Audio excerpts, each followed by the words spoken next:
I'm Darrell West, Vice President of Governance Studies and Director of the Center for Technology Innovation at the Brookings Institution, and I would like to welcome you to our event on how to improve cybersecurity career and technical education.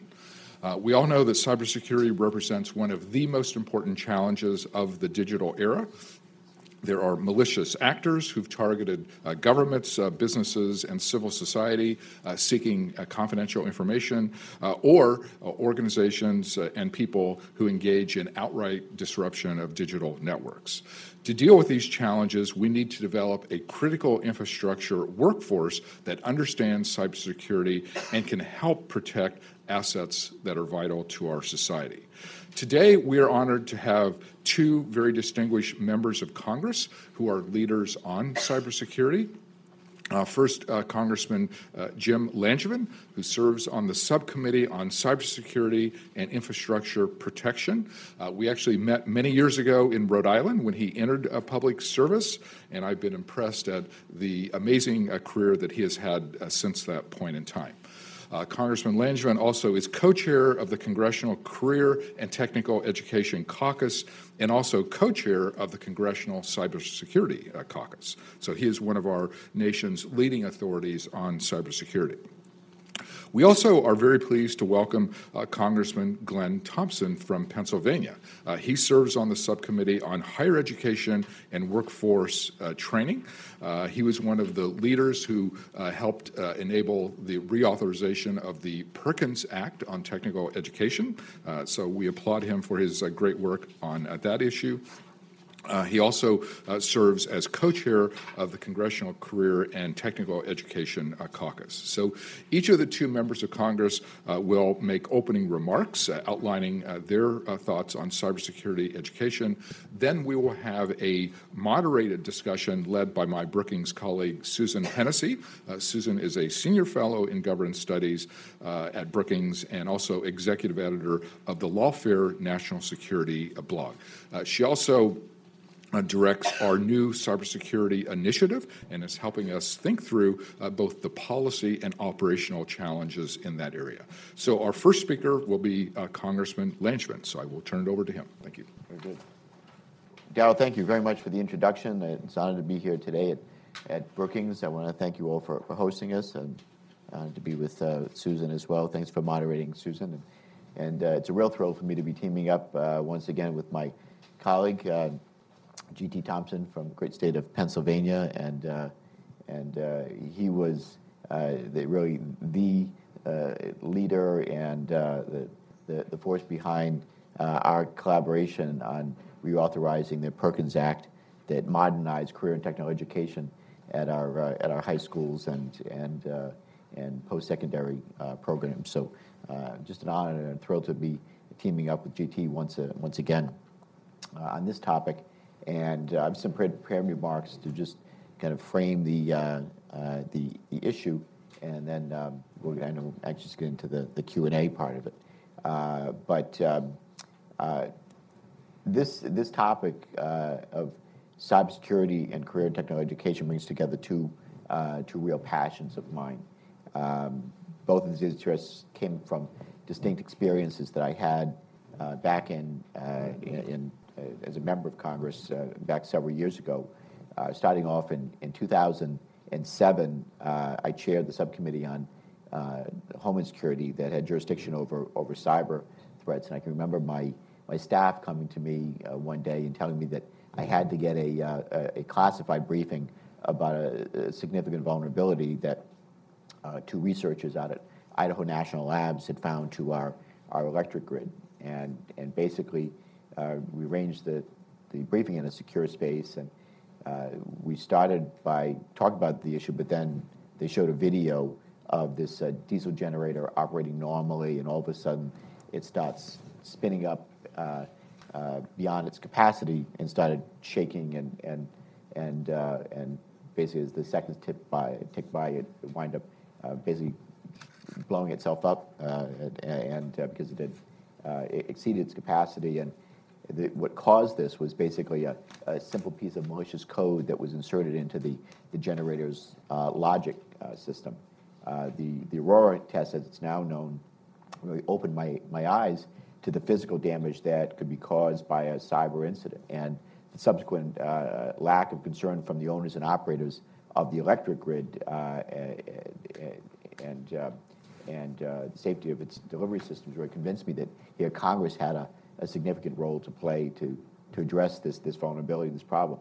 A year later, on another topic, we were in one of the worst recessions in our nation's history, and 2007, 2008, and as my constituents had really struggled with a dismal economy, I would, as I usually would go and tour businesses throughout my district, particularly in the manufacturing field, and I asked them, almost afraid to ask, but when do you think you're going to feel confident enough that you're going to start hiring again?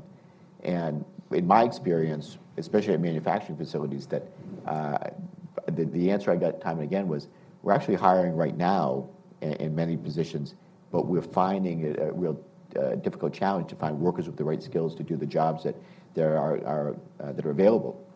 So the skills gap really prompted me to look into policies that could bridge the gap between what industry really needs and what our education system was teaching. And in this case, I found that we already had a proven solution. That's CTE, Career and Technical Education. So ironically, it took me really a decade now to bring these two issues together that I could work on jointly. But eventually, after countless speeches where I really exhorted people to take a fresh look at CTE, after all, advanced manufacturing jobs today don't at all really resemble the manufacturing jobs of our parents and our grandparents. It's really the next generation, and I really started to wonder how much people entering these exciting new companies knew about cybersecurity and its importance. And the answer that I found was it was really very little, and it's not really surprising.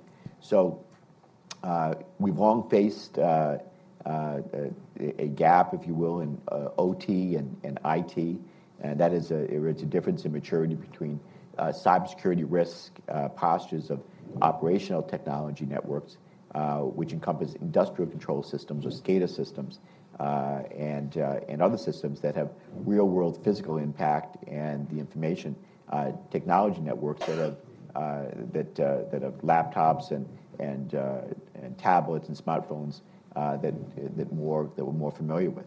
So cybersecurity awareness in the IT world has increased pretty dramatically, and a lot of companies that are now taking steps to educate their employees, whether through traditional training or more novel approaches like making them aware of phishing emails. But what really got my attention now is that we're far behind in the OT world, and part of the reason is historical.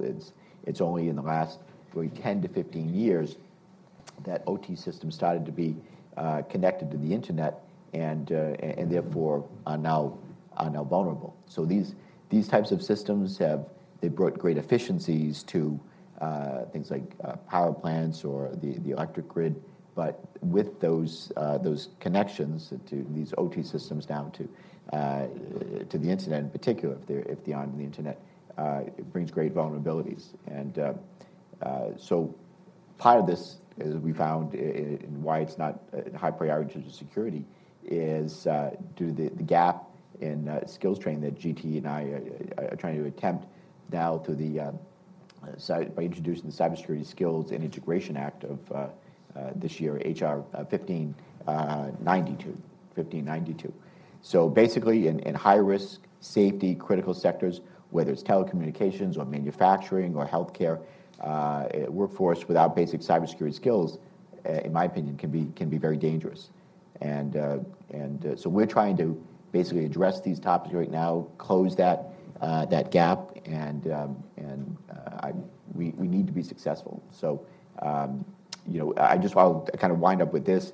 And while it's important that we have certainly cybersecurity experts to help protect our different sectors, it's also important that every worker, especially those dealing with OT, understand their role in keeping our systems secure. And this may be as simple as changing a username and a password or reporting phishing attempts, but it's crucial for Homeland Security.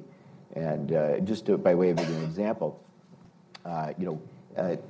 when you think of many fields, whether it's electricians or other fields, they're steeped in this culture of physical safety.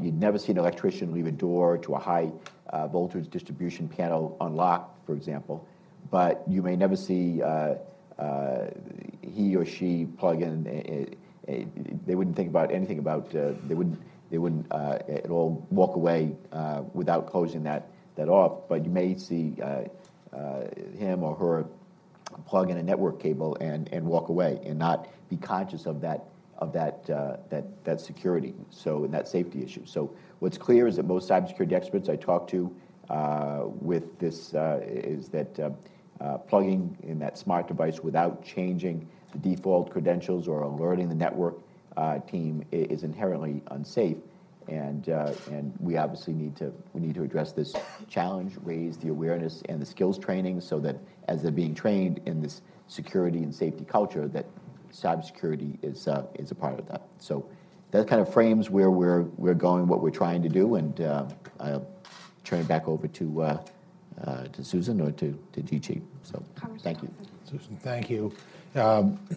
Thank you to all of you for coming out today for this. I mean, this is a great turnout, and it is so important that we are paying attention to this issue. Thank you to Daryl and Susan for your leadership and facilitating here. And thanks to my friend Jim here. Don't get, we've got reputations, so don't let them know that we're working together so well. We've always worked well together. Jim's just a dear friend of mine and a colleague, and we've got a long history of legislative successes for many years when it comes to skills-based education, when it comes to restoring rungs on the ladder of opportunity. And so really proud to be working with him. He brings the true, in this particular partnership, the true expertise on cybersecurity with his background and the things that he's worked on. So I've learned a lot from this man, and this is a great partnership for us. Cybersecurity is something that impacts most Americans. I would say it impacts today every American, unless you live off the grid, no phone, you keep your money under your pillow or under your mattress. That was probably the only exception where you potentially could not be impacted by a cybersecurity issue. It is that broad and that important of an issue. It is the intersection of technology, of innovation, and quite frankly, the need for efficiency in what we do, and workforce needs. It's all those things, and it also is a cross-section of opportunity and risk. I used to love it that every so often there'd be a new phone with new technology. It's hard to call them phones today because of everything they do. They say there's more computing capability than what those first astronauts that went to the moon. And I used to love that until after my son was wounded with an improvised explosive device in Iraq, and it became a stark reality that every time that I enjoyed a new function and feature on my cell phone, that there was a terrorist using some of that technology to somehow more, in an evil way, but an innovative way, detonate IEDs. And so technology comes with, it's an opportunity, but there is risk to manage. And that really is probably the short definition of cybersecurity with what we're doing.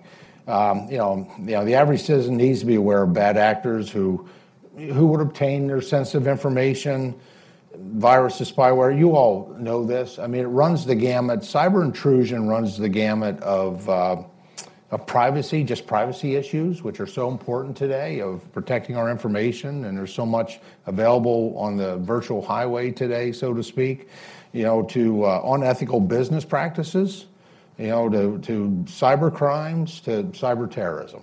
I mean, it's kind of the world that we live in today, and I don't see that changing anytime soon. Most citizens are utilizing the internet for personal banking and cyber commerce and teleeducation and telehealth And so much of our lives are streaming today. And so, there's issues that we need to safeguard, and we need the workforce to do that. So let me cut to the chase. We need a workforce that understands cybersecurity at all levels, absolutely all levels. And we need men and women who have the skill sets to be leaders in security. I wish the individuals out there that would do cyber crimes, cyber terrorism, compromising people's privacy, exercising unethical business practices using cyber means, I wish they would use their energy and their knowledge for good. This world would be a whole lot better place. But unfortunately, that kind of evil exists.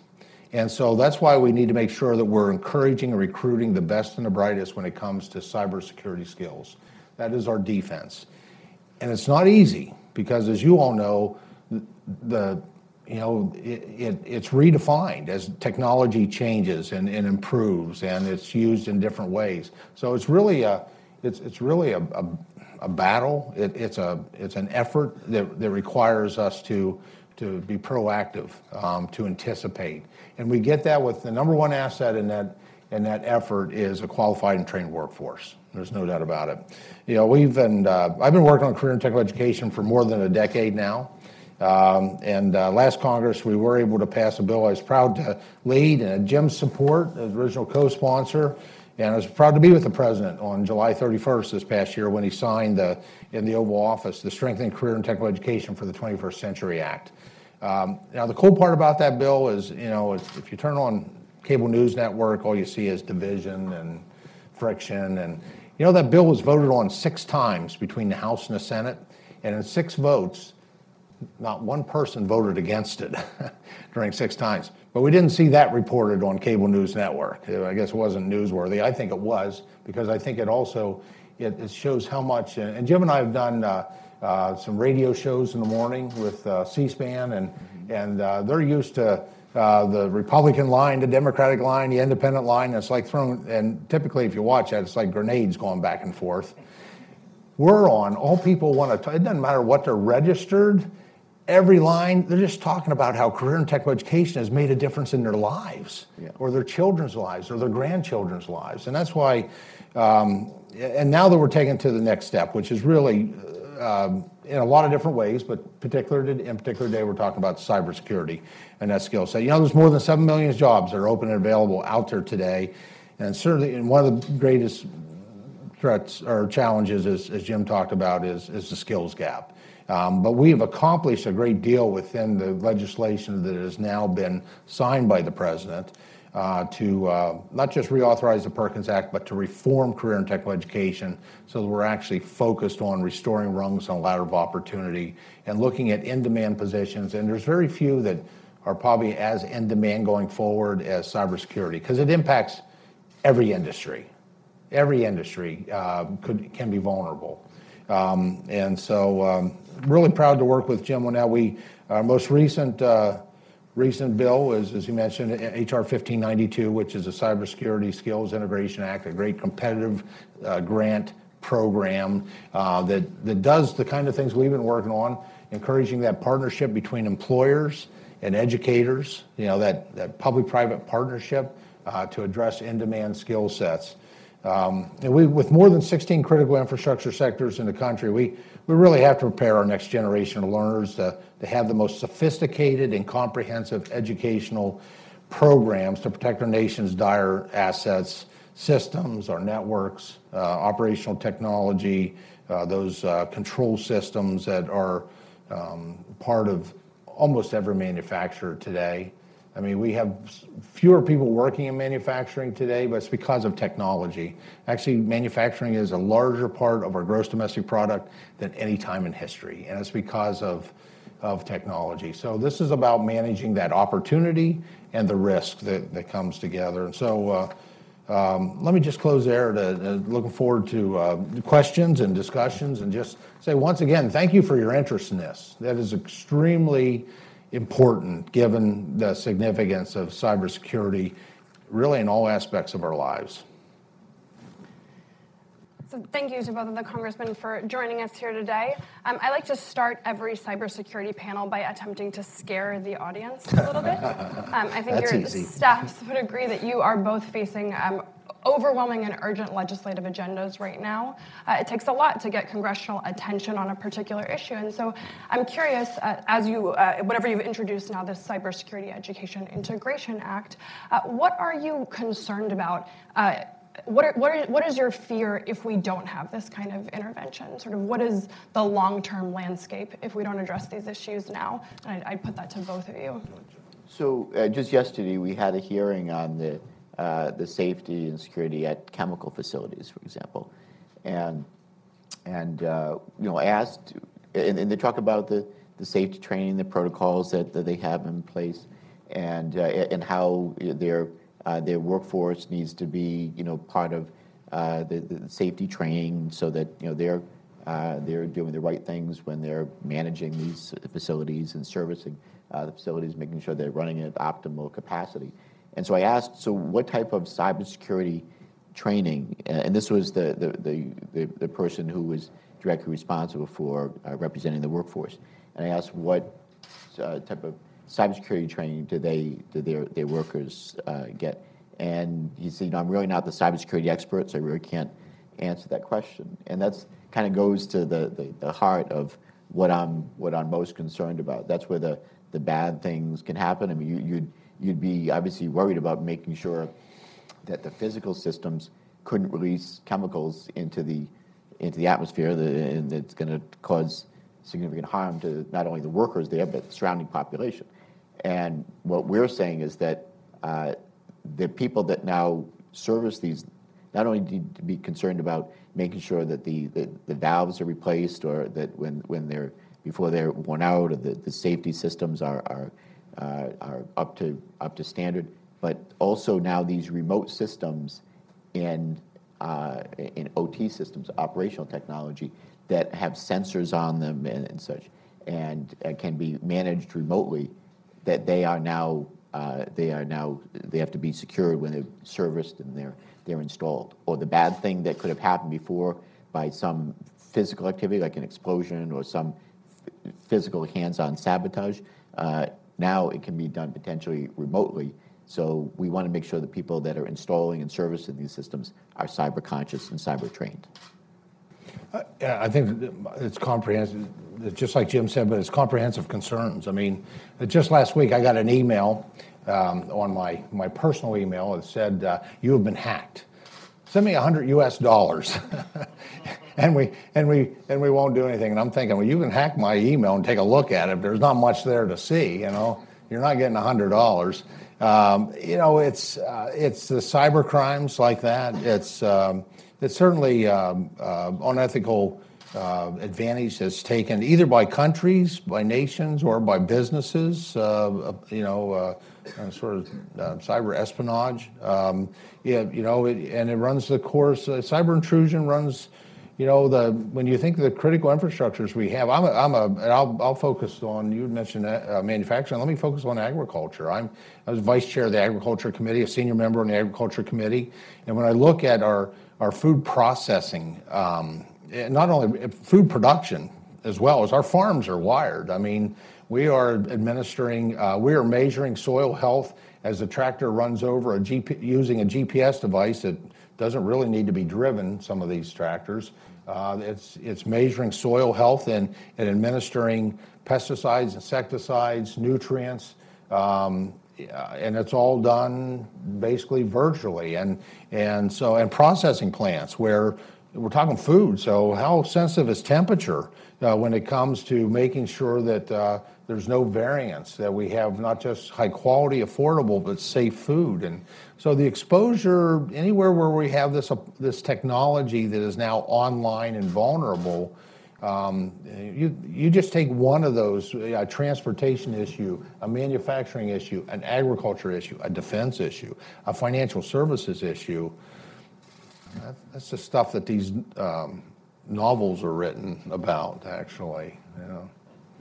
That was even scarier answers than I had expected you would give me. So Sorry about that. Welcome to our world. Yeah, that's right. So moving to sort of the specific legislation, and Congressman Langevin, what is the goal of this particular piece of legislation? What are you hoping to accomplish with it? So we want to create, again, I believe heavily, and CT does as well, on the public-private partnership. And so the whole goal of our the Perkins Reauthorization Act is to make sure that there was better alignment between what we're teaching in our classrooms and what our real-world needs are in business. Because the Perkins hadn't been reauthorized for 10 years, and so we teamed up to bring that reauthorization through Congress, and so it ensures closer alignment between what we're teaching in schools and what businesses need, and it ensures that businesses obviously have a seat at the table.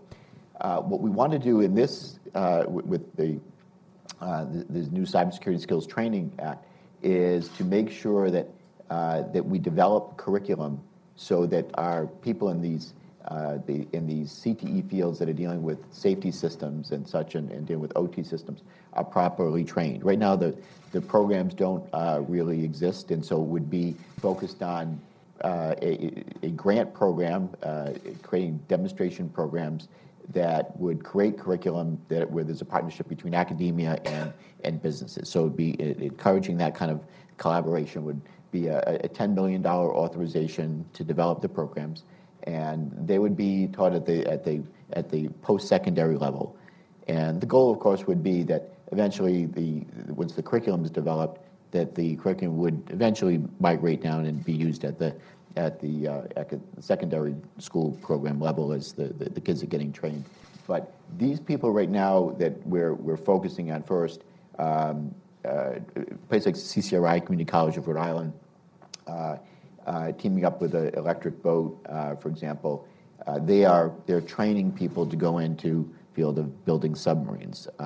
On submarines, they're going to have sensors attached to monitoring safety systems and such. We want to make sure they, or again similar fields, that they're trained also in cybersecurity, so that they're installing sensors that they're going to actually be safety both virtually, and they'll be safety and focused in both the systems and the programs that they're connecting. Congressman Thompson, I'm hoping you can sort of walk us through how the bill operates, right? So if you're planning on changing university behavior, Sure. How does it work? Well, first of all, let me just say, when you think of career and technical education, it's not necessarily, we're probably not talking about a 4-year degree. It's not to say that somebody won't eventually, I look at it this way: if I'm going to hire an engineer, I think the best possible engineer I could hire is somebody who, perhaps even at a secondary level, had gotten some skills-based education in welding and draftsmanship, and if they those basic skills and they understand how things get built, they're going to make an amazing engineer after they go on. So it's kind of a ladder of opportunity to be able to climb. And so there's no one particular place for this. It could be a career and technical education school. It could be empowering an employer who has cybersecurity needs. We put within the Perkins reauthorization that we did, that was again signed in July into law. We really built some strong, returning to a strong, robust apprenticeship program. Where the employers are really at the table there. We've tried to bring the people who sign the front of a paycheck, not the back of a paycheck, to the table, so that we actually educate to the needs. And we also provide an ability to pivot for those educational institutions.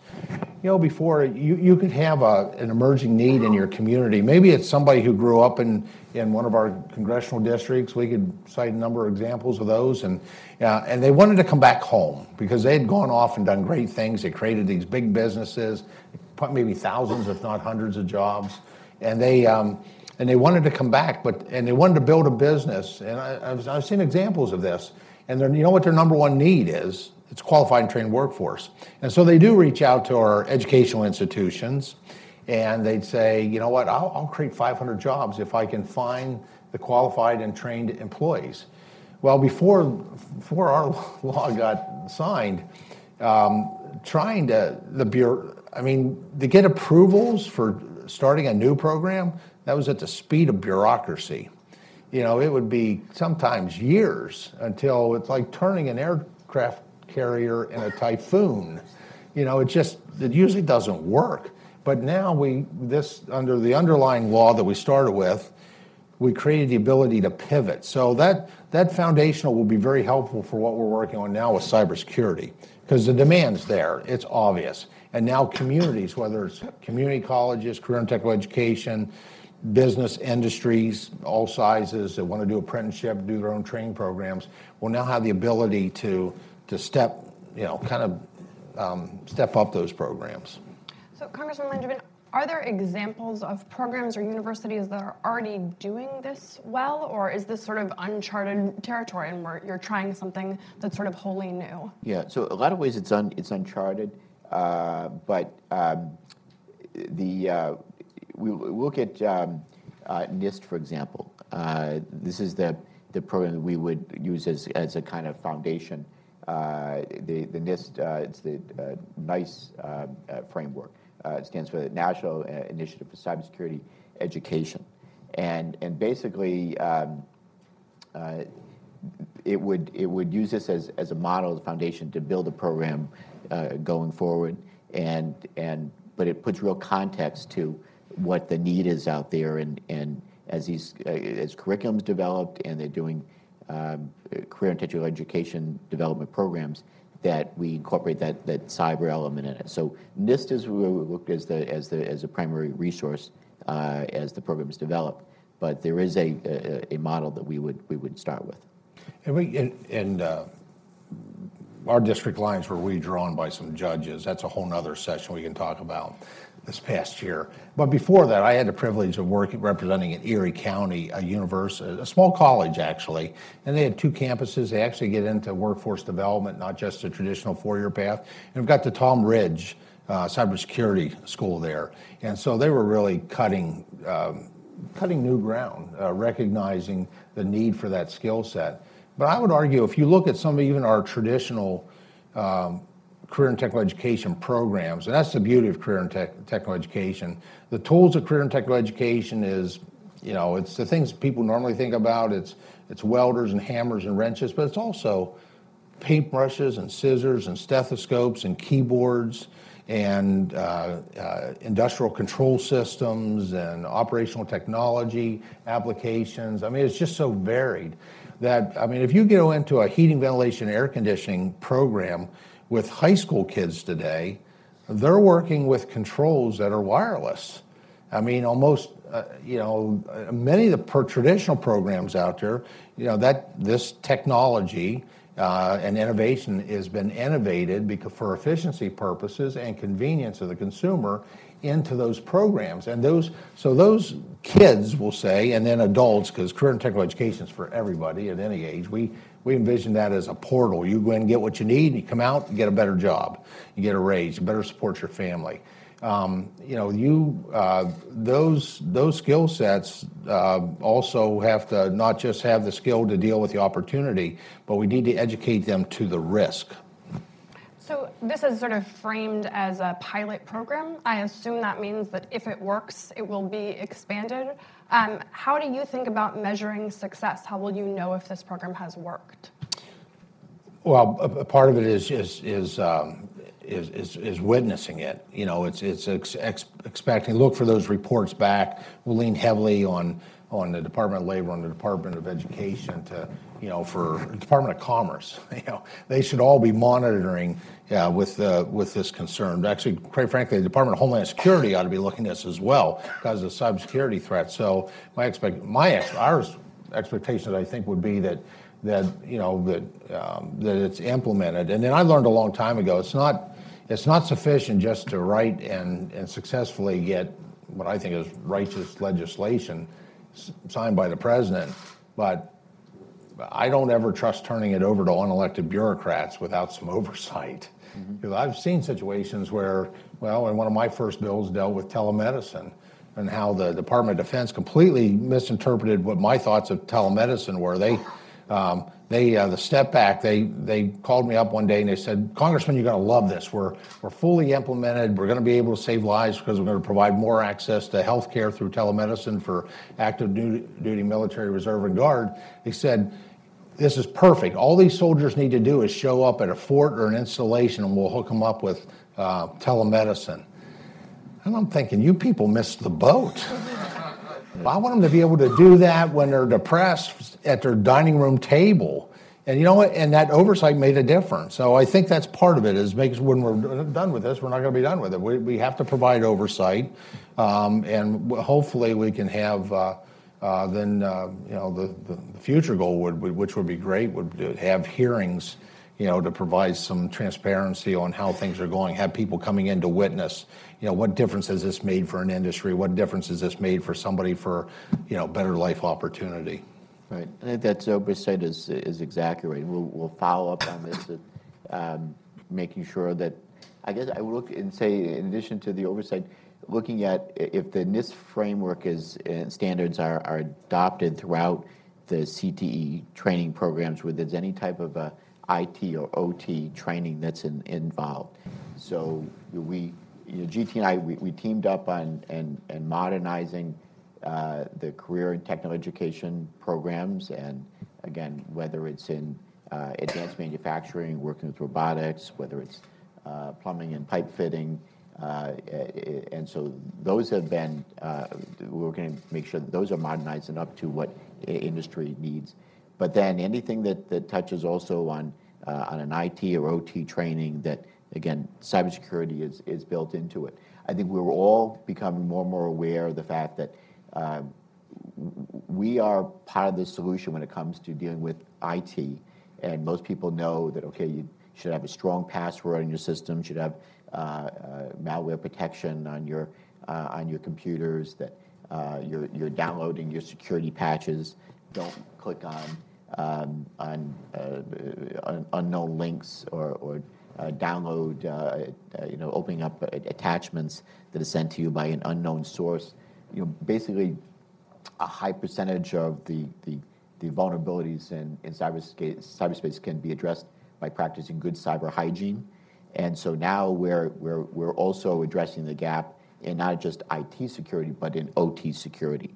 So these systems that cause a physical action that, again, used to be done kind of just locally, now are managed remotely. So opening up or closing valves, causing a generator now to kind of spin up or spin down depending on the load that's needed. These OT systems are now connected and networked in a lot of ways. Hopefully they're not necessarily always connected to the internet, but they're going to be connecting to something, and it allows for that, the remote management. We want to make sure that the people that are installing and servicing these systems have cybersecurity as a forethought and not just an afterthought.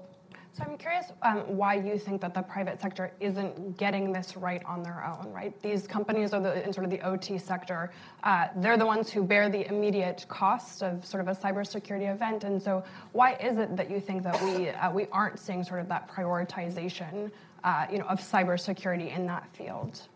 A lot of it's because the curriculum doesn't really exist, and it hasn't been a focus. That's why we're saying that we're going to make this a priority. We're going to work with industry and academia to develop these pilot programs and pilot training and make sure that curriculum is incorporated.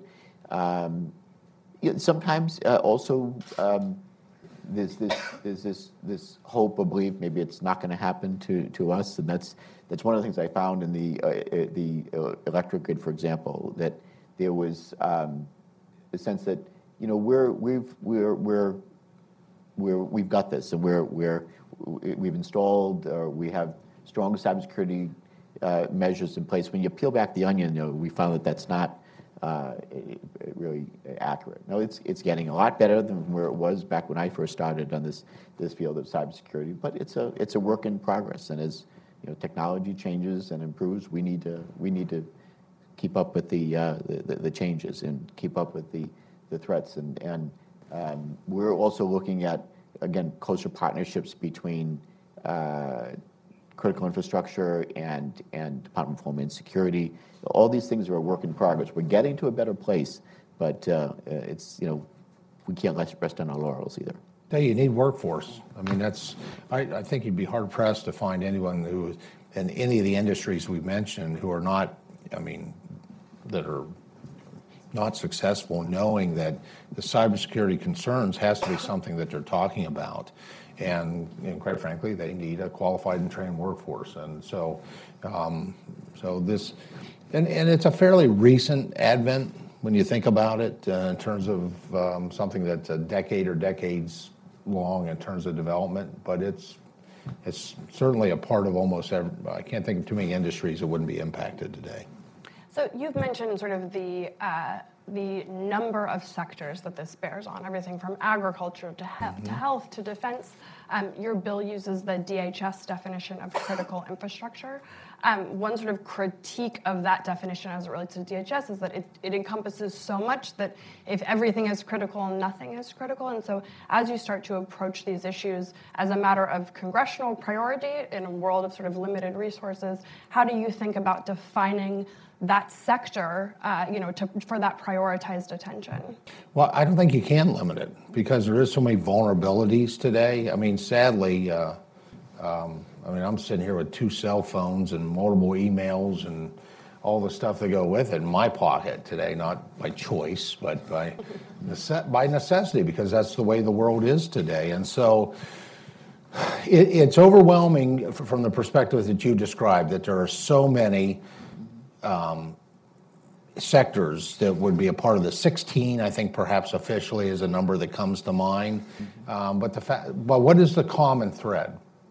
What is the common thread on this? The common thread is having someone who is available, that is qualified and trained, that anyone in any industry, whether it's those 16 or others, could go out and recruit.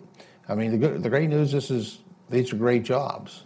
The bad news is we don't have enough warm bodies for all the great jobs, so that's kind of something we need to work on as well. But GT mentioned what Department of Homeland Security is their definition is they have the 16 sectors that they would define as critical infrastructure. And that's where we're gonna focus on first. But look, we need to make sure that there are relevant skills, 21st century skills for a 21st century economy, and as other sectors obviously are created, maybe they don't even exist today. We're not even thinking about it, that we're adaptable, and we're making sure that this curriculum, and it deals with anything that might be considered critical infrastructure and IT and operational technology connected, that we're adaptable, and it's a forethought rather than an afterthought, as I said. So, Congressman Langevin, you are the co-chair of the Congressional Cybersecurity Caucus. I'm wondering if you can speak to some of the challenges of educating your fellow members on the nature of the issues here and the urgency of the problem. Yeah. So again, it's constant work and effort to just continue to raise these issues. And GT and I use our respective positions as co-chairs now of the Career and Technical Education Caucus, and I have a Republican colleague, Mike McCall. He and I created the Cybersecurity Caucus together, and we use these forums as an opportunity to educate members and staff about the issues in these areas. And so we hold briefings, and sometimes it's government experts, sometimes it's industry experts or people from academia, but the caucus is just an opportunity to provide a forum for education of members and staff, and that's what we'll continue to do in this particular issue as well. Again, it's one of those things, if we're silent on it, then nobody's paying attention to it. But this is an area of interest for GT and I, and so we want to bring the relevant experts into the process to make sure we're educating members and staff. I used to get a lot of funny looks, 10 years ago when I started talking about cybersecurity and the damage that could be done, and I felt like one of those little guys with the tin hats running around that the sky's falling. Now everybody gets the importance of cybersecurity, and so we're going to use our positions to educate in that area. Persistence is important on public policy. Yeah. I mean, there's a lot of fly-by-night things that happen just off the cuff, and usually it's not the best legislation. It's more emotional than science and data-based, and But I find that, and this falls into that category, you have to be persistent. We worked on that Perkins reauthorization literally for 10 years. And sadly, it took 10 years. So we came really close. Past couple, close doesn't count unless you're playing horseshoes. And so we finally got it done in the 115th Congress. But you got to be persistent especially on the things that are important. Yeah. So you've mentioned a little bit about the focus on the polarized nature of Congress. I'm curious for both of you, how do you think about bipartisanship and sort of its role in cybersecurity education? It's incredibly important. That's the only way we really get things done that last and that are sustainable is when we do it in a bipartisan way. And no single party's got a corner on the best ideas. You need to be a willingness to, and I think the Career and Technical Education Caucus actually has been a great example of that. We encourage not just our colleagues of both parties, but we engage students, we engage employers, we engage folks that are offering the education, skills-based education to the table. And I think that is incredibly important with this, that we bring everybody to the table.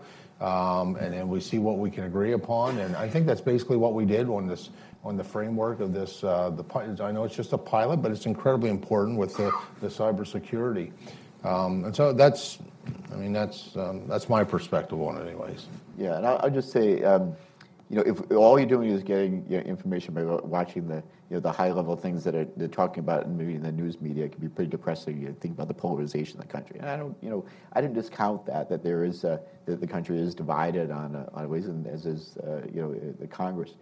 But there are a lot of areas where we find agreement, and I think by focusing on the things that really matter to the folks back home, bread and butter issues, and this is certainly a bread and butter issue as far as I'm concerned: job training, workforce development. There is bipartisan agreement, and I believe that it starts with us as members of Congress, that we've got to work at and be conscious of reaching out across the aisle, finding those areas where we can work together. And certainly GT and I did that. It's one of the real moments of pride that I have in my years in Congress, and talk about accomplishments of what we're making, how we're making a difference in helping people that are in our respective districts. I mean, my partnership with GT has been one of those real highlights that I'm proud to talk about always. And we got to recognize that we're not always going to agree too. That's the beauty of the legislative process, we're a diverse nation, and we should celebrate that diversity and those and get all that diversity to the table of ideas and who we are. And I do like to tell people, there are some folks out there that talk with me, and they're just absolutely convinced that friction is an absolute bad thing in Congress, and that we should always agree. And I usually look at them and say, if you think that we should agree all the time on everything, you probably have never been married. Because life just doesn't work that way. You don't always get everything you want. You got to work together, right? Yeah. That's right. So I think we have some time for some audience questions. If you raise your hand and wait for the microphone to come to you. I'll start here. I'll use moderator's privilege to please ask that it be an actual question. I'm Mike Nelson. I used to teach internet studies at Georgetown. I really commend the work that you're doing here to solve one piece of the problem. There's really three market failures. You're dealing with the need for more cybersecurity experts, but last year we had 15 billion records compromised, and 63% of the time it wasn't an insider threat or a malicious hacker, it was insider idiocy. Yeah. Somebody did something wrong. And Competency. so there's two problems: getting the people who run these systems, who often aren't trained in computer science, let alone computer security, more aware of the threat. And the other market failure is getting the IT industry to design things that are easier to use. A lot of people in the field actually want things to be more complicated, so you have to pay them more for consulting. Do you have any solutions to these other two problems, particularly the ease of use problem? I don't, but I'm sure Jim does. No, yeah. Any thoughts? Yeah. I mean, sure. Ease of use is comes in the design, right? And that is one of the areas where America shines. Really is in our innovation, and and making things easy to use. And by the way, so another passion of mine is STEM to STEAM.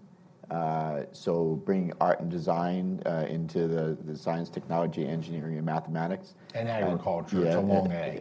All right, and agriculture. I use, by the way, that when I use the STEM to STEAM example, I think about MP3 players.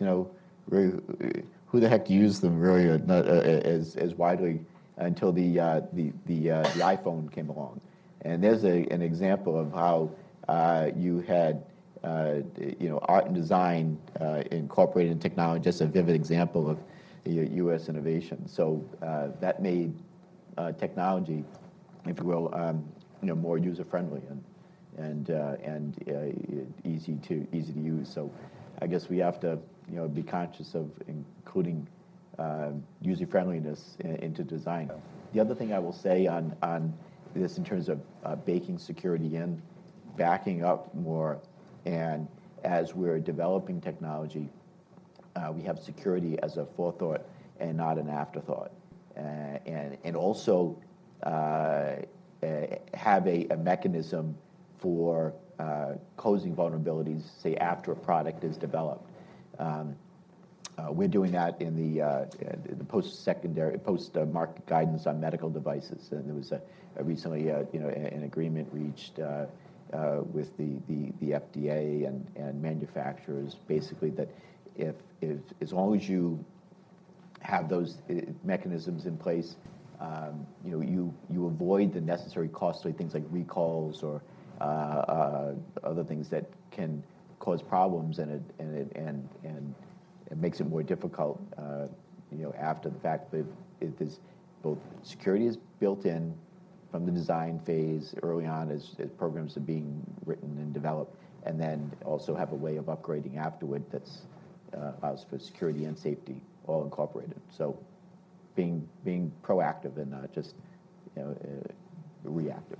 And I think the competency of workforce is part of it too. I mean, obviously we're talking career and technical education, but we need in our professional, beyond career and technical education, we need to equip a workforce, those engineers, the people that can, that maybe can help us deal that we don't have those incompetency issues that you referenced, and to be able to,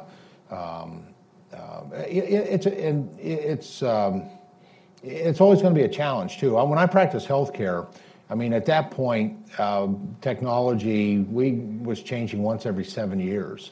Now it feels like it's once every 7 days. And so, but having a really employing and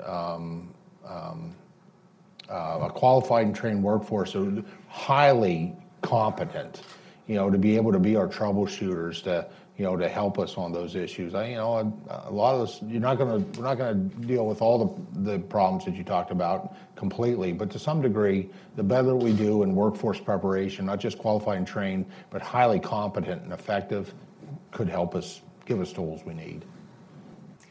Good afternoon. Thank you for your presence and a very informative panel. I'm Margaret Cope. I'm an independent consultant, retired Air Force, worked in aircraft maintenance. And I've interfaced, one of the areas that I work on is national service. And I've worked with the academic centers of excellence, both at the university level and at the community college, technical school level. And there's a video from Israel showing that Israel has gone from pretty nondescript in the cybersecurity area to being one of the top 5. And they use the rationale that they've had the national service program, and that has been enabled them to capture the best talent in this area. Would it be an opportunity for our nation on a bipartisan level to have national service that would include cybersecurity and other areas for our young people? I think there's opportunities within what we do now with national service, AmeriCorps and others. We ought to be looking at in-demand positions as we deploy people into different types of business, industries, agencies. And so, This seems like, again, unless you're someone that's going to live off the grid and keep your money under your mattress and not have a phone or any connection, cybersecurity is going to be a concern of yours at one time or another.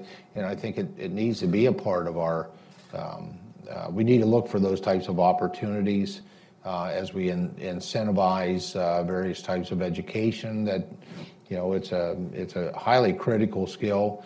And let's not, we really haven't talked about how the fact we need to, this is something that it would be great if the states would integrate into their curriculum for secondary school, elementary and secondary schools. The people that hack my phones more often than anyone else are my 3- and 6-year-old grandsons. It's amazing how they figure out passwords and FaceTime and Twitter and everything else. It's scary, actually. I have to make sure I hide my phones from them. But these kids are sponges right at that age. And so if we could start to talk about this as a critical skill set for every American and start actually in our elementary schools with it. I think we have time for maybe 1 or 2 more questions. I see a hand there, the green shirt right in the back. Thank you. Hi, good afternoon. I'm Nikki Rosette Hobner. I'm a school counselor and department chair at Marshall Governor's STEM and CTE Academy, just across in Tyson's Corner. It's a secondary school. So we have a robust IT program, over 250 students who would like to take some sort of IT class next year, and we follow kind of along the CompTIA sequence, anywhere from A+ to Security+. Training these students. We were actually named a Cybersecurity Center of Excellence by the Air Force Association. But our biggest challenge is finding teachers qualified to be able to teach these students. To have the content knowledge and then those that are able to inspire students to pursue these types of careers. So I was just curious if there's any, if you guys addressed that at all in your most recent bills or legislation, and then additionally, the funding for setting up some of these highly specialized technical labs for the students to be able to have a safe space to learn cybersecurity without unleashing them on the World Wide Web. So those are the 2 pieces that I'm just curious if it's addressed in any place. Well, career and technical education in general, that's one of the issues is finding individuals with the passion to be able to teach, to have that gift of teaching. Because, kind of the sad fact is that, a lot of these are in-demand positions, so sometimes what we pay our instructors is nowhere close to what they could make working in the private sector, practicing their trade, their skill, their profession. And so that is a challenge. Now, I don't think we directly, but we do indirectly address this because this pilot programming is partnerships between industry and education, employers and educators. And so, there are a lot of times, let's think about this. Who are the people that have the most at risk here? It's the employers, right? It's the business and the industries that absolutely need this workforce in order for them to be successful. Because, this is a cost of their business, their reputation, the cybersecurity issues, all the things that can happen. And so one of the coolest models I've seen, I haven't seen it in cybersecurity yet, okay, because we're just kind of on the cutting edge there, but I've seen it with other industries where employers will place their best employees in these education settings as adjunct faculty members. Not even, at no cost to the schools. And sometimes, if they're smart, they'll lend lab equipment or the types of equipment as well. And we certainly encourage that within what we put into the Perkins reauthorization. So it's, there is, and Perkins does, as you know, and thank you for it sounds like your school's close here. Maybe it's one we could come visit here sometime. That'd be great. But with the Perkins monies, you can invest in different types of technology, specifically your program. So there are some dollars that are there as well. So I'll say this: cybersecurity is an example of that lag between what we're teaching in academia and what businesses need. There are over 250,000 jobs right now that go unfilled every day in the cybersecurity field because people don't have the right skills to do those jobs. That's only going to grow exponentially as time goes on if we don't address this gap. So right now, academia is catching up with cybersecurity. I mean, up until not too long ago, there wasn't even a program in the field of cybersecurity training. And so it started out with certificate programs and then a master's program. Now it's being created, there's both minors and majors in cybersecurity, but it took time for these programs to really be developed because the need was there, but there was a lag. So as people go through these programs and get the skills, I mean the academic credentialing and training, then there'll hopefully be more people in the workforce that will also be willing to now teach these skills. But it is we're still sort of playing catch up, but we will get there. This particular act doesn't necessarily per se address that specifically, but it will have ancillary positive effects. So thanks for raising it, but again. We need to continue to develop the workforce. We have all the policies and procedures in place so we can pass the laws creating things, but if you don't have the people to actually implement them and do the job, that's a real problem and a challenge. So we need to address it as well. Congressman Thompson, Congressman Langevin, thanks so much for joining us today. Appreciate it.